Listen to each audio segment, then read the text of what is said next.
Olá, pessoal. Bom dia, boa tarde ou boa noite. Renato aqui mais uma vez pelo Oportunidades Especiais, sempre trazendo as questões voltadas à inclusão das pessoas com deficiência. E hoje nós estamos aqui na nossa série de vídeos falando sobre os processos de inclusão, tanto na construção civil, como também na área de energia, que a gente conhece muito como óleo e gás, né? Então, nós juntamos aqui essas duas áreas nesse mesmo vídeo porque elas apresentam algumas similaridades. Então, a gente vai trazer um pouquinho aqui de boas práticas para que você que trabalha nessa área e quer, precisa, né, vai contratar pessoas com deficiência, tenha mais facilidade nesse processo. Bom, nós, assim, atendendo as empresas que são dessas áreas e as empresas que são parceiras aqui do Oportunidades Especiais, quando eu digo que elas trazem algumas similaridades para a gente, são porque essas duas áreas, tanto a construção civil, a construção pesada, como também os setores de óleo e gás, né, o setor de energia, de um modo geral, são ambientes que costumam apresentar um pouco mais de dificuldade de inclusão para alguns tipos de deficiência.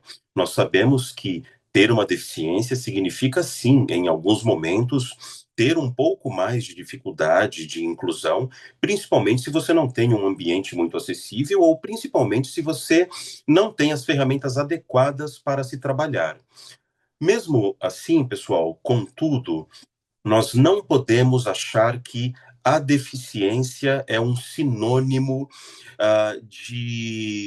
da pessoa não estar ou não ser apta para trabalhar em determinada profissão, em determinada área.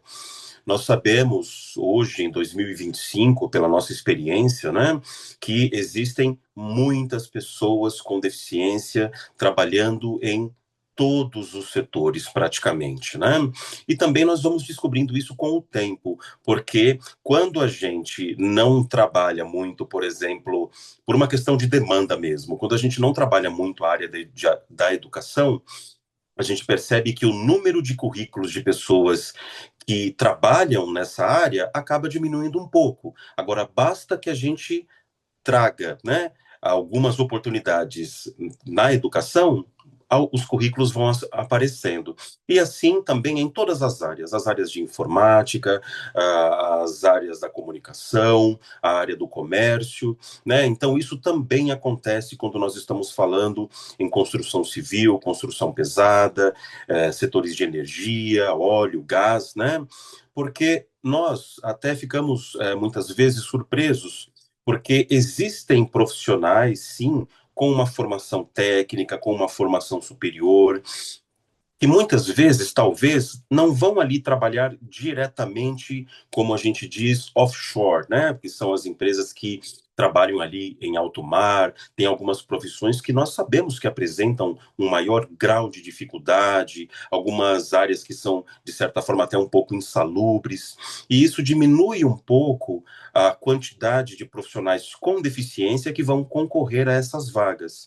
Mas isso não significa que essas pessoas não existam em ambiente nenhum para oportunidade nenhuma. Isso acontece e como que nós vamos descobrindo? Nós vamos descobrindo isso à medida que nós vamos apresentando as nossas vagas, as nossas oportunidades para todo mundo, e vez ou outra, os currículos de pessoas com deficiência acabam chegando.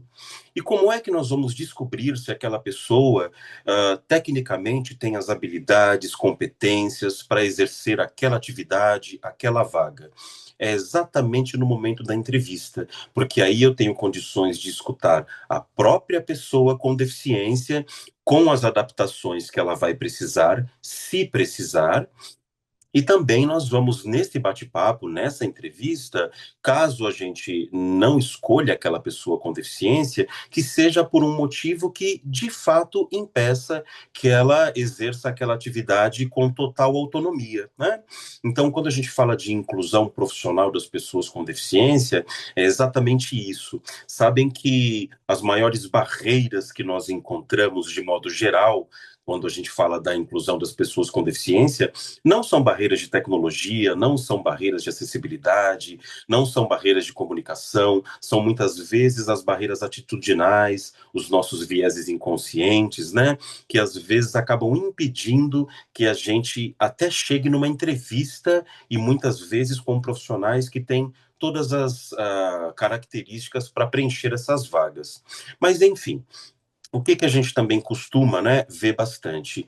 Que quando a gente tem, de fato, uma área ou uma atividade que não pode ser exercida por esta ou aquela deficiência, né, pessoa com deficiência, ou por nenhuma pessoa com deficiência, é muito legal quando a gente direciona ou redireciona muitos desses currículos, dessas oportunidades, quando possível, para as nossas outras áreas, as nossas áreas administrativas, as nossas áreas de TI, as nossas áreas jurídicas. Vamos lembrar que as pessoas com deficiência, nos últimos 20, 25 anos, cada vez mais vêm se capacitando, cada vez mais vem buscando novas áreas, novas atividades.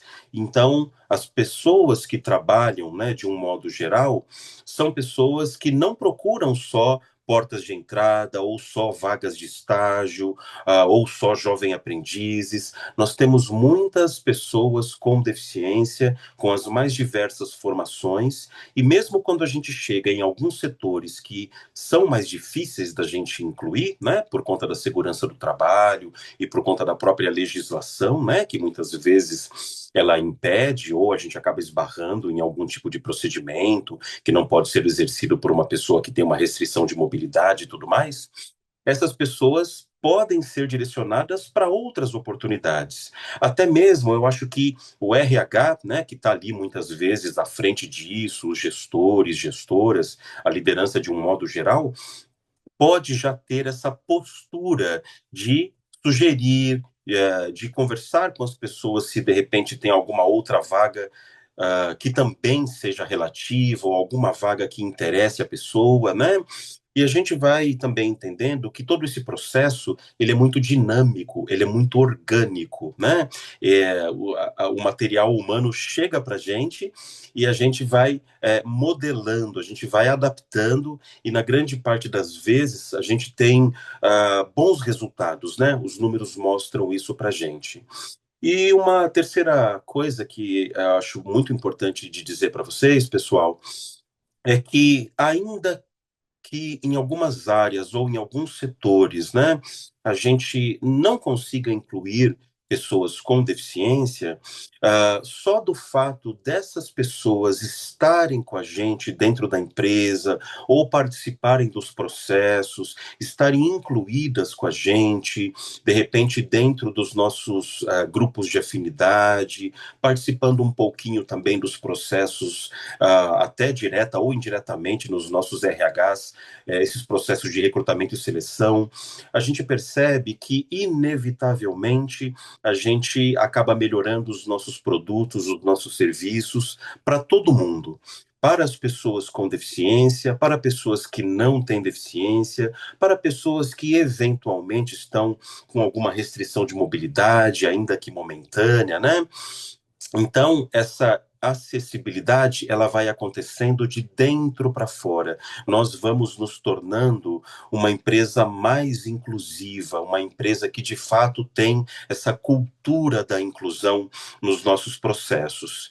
E quando a gente fala em cultura, né, pessoal, convido vocês a pensarem, por exemplo, quantas vezes a gente está, sei lá, na rua, no trânsito, e quantas vezes a gente já passou e viu, de repente, um operário ali, um trabalhador, furando o asfalto com uma britadeira, né? Acho que é assim que a gente diz, né? A gente vê, né? Todo mundo já viu isso. E quantas vezes nós encontramos um colaborador que, na verdade, fosse uma mulher, uma colaboradora com uma britadeira furando ali o chão, né? Eu não me lembro de ter essa memória, porque é um mercado, a princípio, né, um trabalho mais masculino. E não tem nada de errado com isso. Agora, quando a gente parte, por exemplo, sei lá, para a área dos cuidados, a área da educação, né, quando a gente pensa, por exemplo, eu tenho uma filha, né, que é uma filha de 1 ano, e na escolinha que ela está, fora o segurança que está ali, né, recepcionando as pessoas e tudo mais, dentro da escola, todas as colaboradoras, né, todas elas são mulheres, porque é uma área que, no nosso caso, culturalmente, essa área do cuidado é uma área mais feminina, e também está tudo certo com isso.